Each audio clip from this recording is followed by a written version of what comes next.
Сильный кашель вас измучил?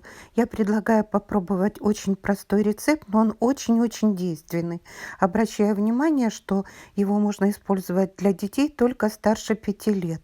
Для этого мы берем стакан воды, 3 лавровых листика измельчаем, забрасываем в воду и добавляем сюда 3 кусочка имбиря, маленьких таких, и добавляем, кипятим до 3 минут, потом оно чуть-чуть остывает, добавляем лимон и добавляем мед. Все это перемешиваем и пьем в теплом виде.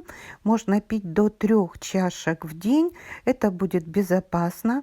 Имбирь усиливает иммунную систему. Лавровый лист очищает ваши бронхи, смягчает кашель. Мед – это сильнейшая витаминизация организма, но с условием, если у вас нет аллергии.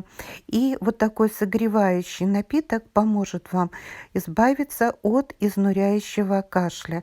И особенно в период эпидемии коронавируса этот напиток тоже очень хорошо поможет вам в такую трудную минуту.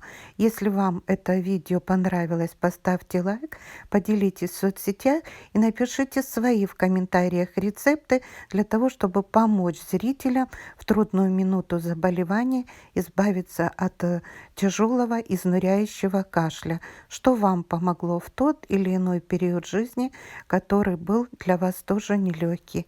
Будьте здоровы, и пусть у вас все будет здорово.